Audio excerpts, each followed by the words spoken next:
Hello guys, this is Dr. Ergin, and today we are going to talk about why my blood sugar is high in the morning. Stay tuned. Okay, so I get this question all the time. So in one of the videos that I said, typically the best blood sugars are in the morning, and some people said, oh no, my blood sugar goes up during the day, or my blood sugar goes down during the day, I'm sorry. So they say my blood sugar is actually higher in the morning than the later time of the day. Well, that is true for some people. Again, that depends on what is going on with your body. So I said this because most of the time people go on medications like metformin or Lantus or anything like that, and they end up with the blood sugar being okay in the morning because those medications work at night and they don't eat anything during the night, hopefully.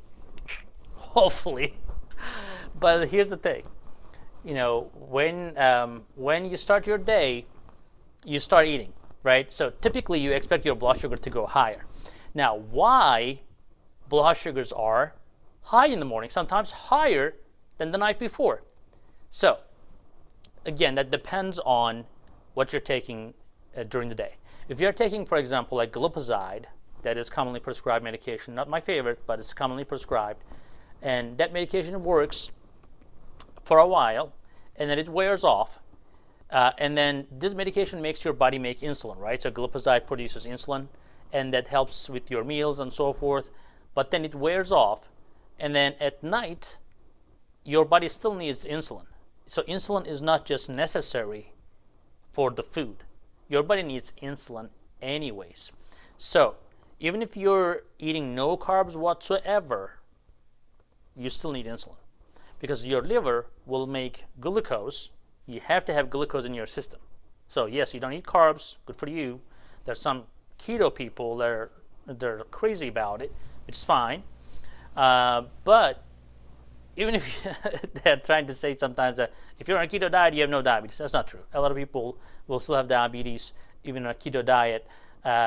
In my practice, I have a lot of them. So I don't know. The people talk about their own experiences, but that doesn't reflect the rest of the population. So yes, keto diet, if you're going to keto, your diabetes will dramatically improve. If you can stay on it, great, stay on it.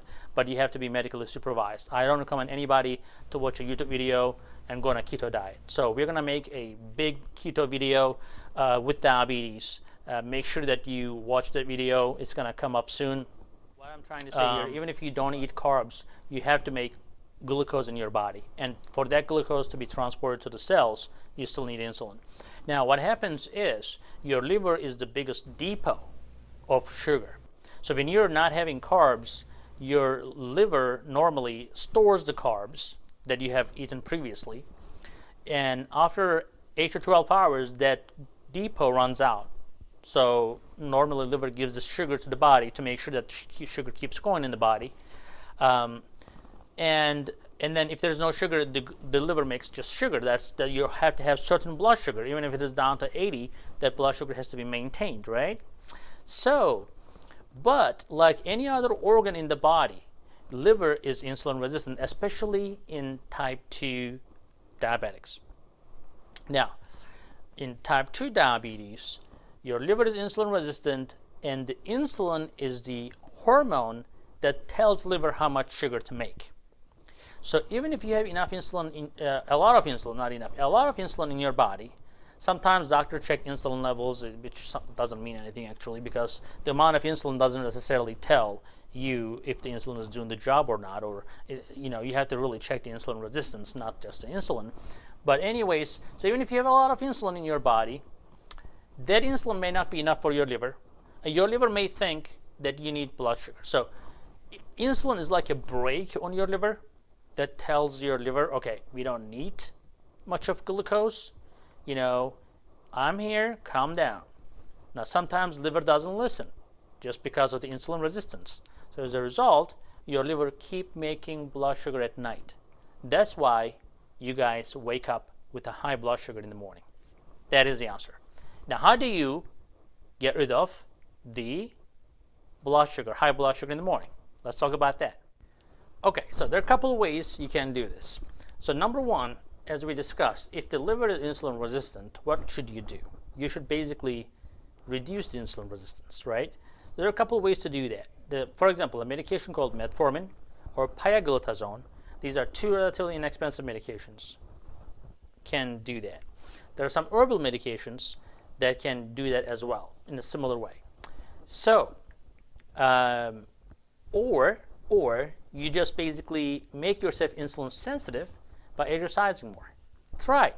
So go for a 2-mile walk if you're not walking at all. Go for a mile or two, like in the late afternoon when the weather is not hot. I'm from Florida, so it's always hot here, but that's why I always go later in the day. Or whenever is best for you, just go at a time that is comfortable. That exercise will have an effect for the next 24 hours. Isn't that amazing? So you just exercise some right now, and you can still see the benefit up to 24 hours.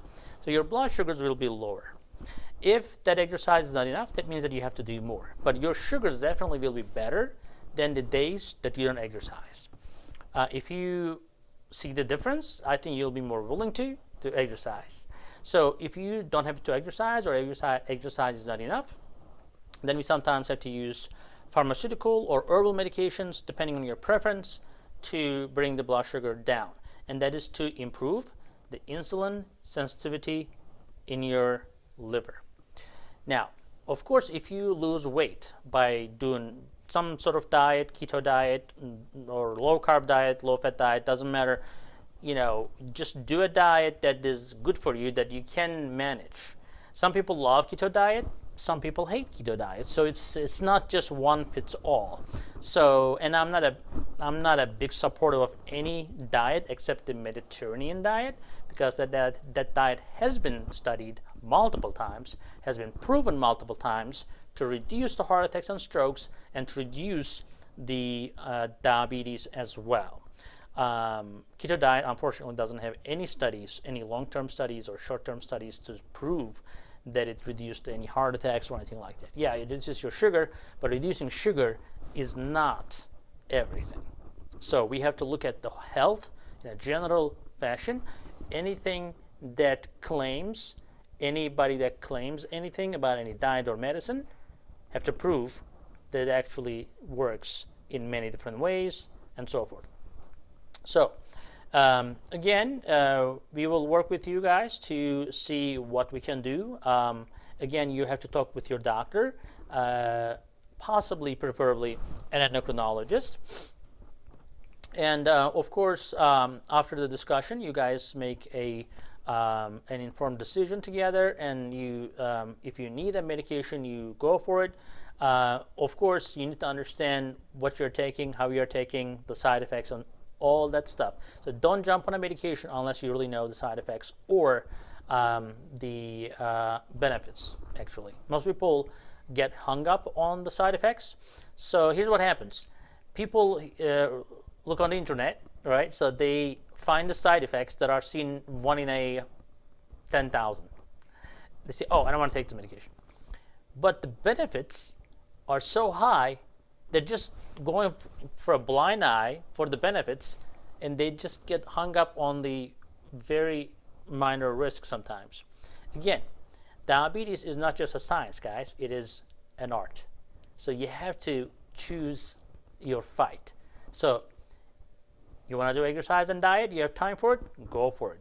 We will support you. We will be watching you over.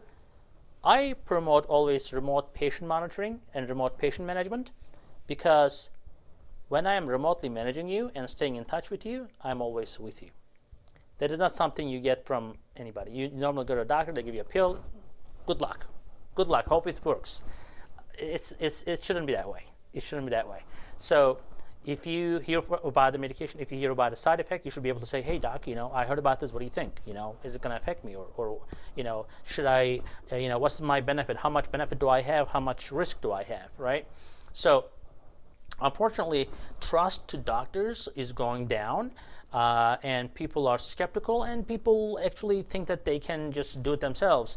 It's not a garden work, okay? So unfortunately, medicine is not something that you can just figure it out, but it is important to get the right information from the right person, not just from healthline.com or webmd.com. Guys, I know who writes those articles. They're not real doctors. They're just a bunch of freelancers. They just pick up information from right and left website, put it together, and create a business. That's not where you should be getting your information from. But back to the topic, right? Sorry, got sidetracked. Your liver is responsible. We are not playing the blame game here. Yes, you can do dieting better. Yes, you can exercise better. Yes, we can support you. Yes, we can tell you how to do it if you want to hear how to do it. You know, some people are just very self-motivated and they don't need it, but we can definitely help you with that. But also, we can guide you through if you need a medication to convince your liver not to make so much sugar. Sometimes, you know, everything fails and we have to go on an insulin. Again, going on an insulin is not a life sentence. Don't look at that that way. A lot of people are extremely happy that they are on once a day insulin. They see their blood sugars immediately improve. Again, diet and exercise is not always helpful for everybody. So let your doctor decide. Do your best on your end. And if your blood sugars are not still coming down in the morning, you have to do something. You have to try the pills depending on the situation. Again, we are talking about type 2 diabetics. Type 1 diabetics, they always have to take insulin. They have to take insulin multiple times a day. That's a totally different story. And we are occasionally talking about type 1 diabetes management and the devices they use, etc. But what I'm talking today is about strictly about type 2 diabetes.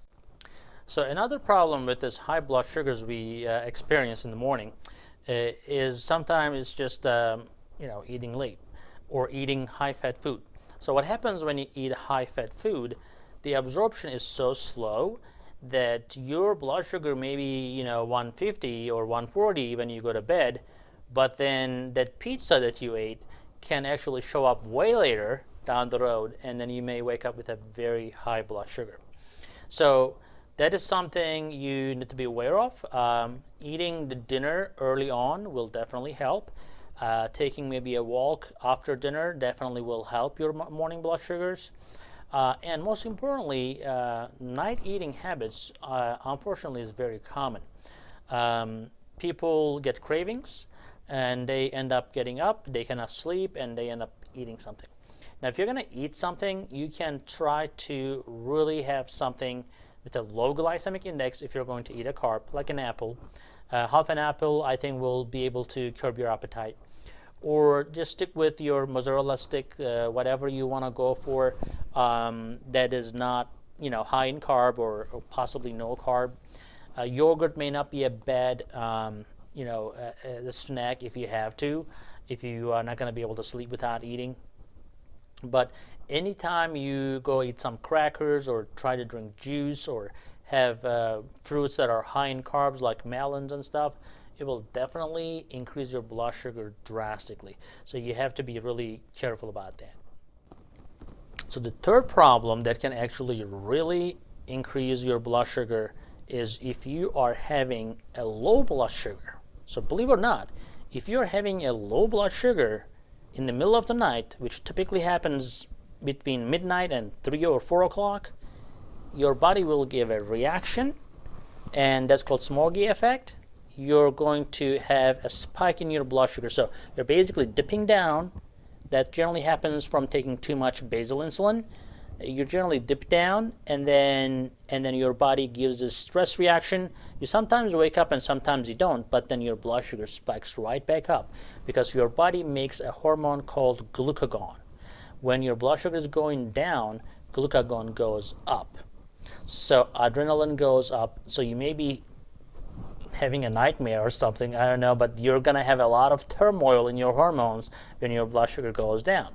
And then when that happens, you're going to wake up with a very high blood sugar. So when people come up or wake up with high blood sugars, we ask them to check their blood sugars at 3 o'clock in the morning. If their blood sugar is 3 o'clock in the morning, let's say is down to 60, and they wake up with 200, that I know I have to fix that 60 blood sugar before I think about 200, because I know the 200 is the result of 60. Okay, is that clear? Now, on the other hand, if that 3 o'clock blood sugar, let's say, is 180, and then you wake up with 220, yeah, I know that your blood sugar is steadily going up. That is if you don't have a Dexcom or Freestyle Libre. These are the tools that really helps a lot for the doctors and for the patient, because if you have a Dexcom or Libre, just look at it. If your blood sugar is dipping down at night, then you know why it's going back up. If your blood sugars are steadily going up, then that means that your liver is just making too much sugar, your liver is making, or you're eating something too late, or you missed your exercise, whatever the reason may be that drives your blood sugar up. You just have to be sometimes playing the detective work, as long as you know what really can be causing the high blood sugar. And if you identify what is causing the high blood sugar, then you can fix it. If it is your liver, if it is your insulin resistant, no matter what you do, you exercise and you eat right, you don't eat late, you don't eat after midnight, but your blood sugar is still going high in the morning without having a low at 3 o'clock in the morning, that means that you really need some sort of insulin sensitizer.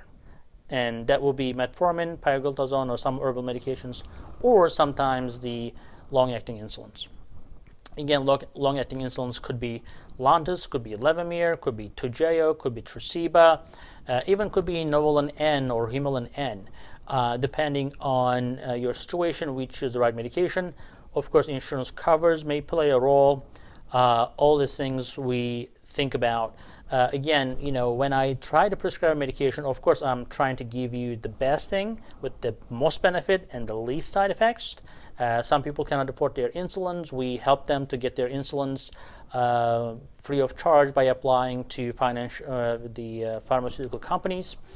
There are a lot of ways we can try to help people with their medication prices.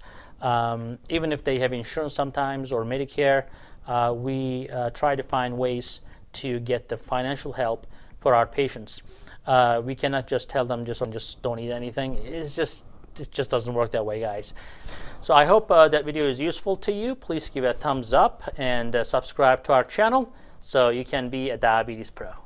And guys, I highly recommend for you to go to our website and go to sugarmds.com/diabetes-education, and you can select a category and you can basically read and learn as much as you want. That is a free resource for all of you. Please utilize it, share it, and let me know if you have any comments or questions.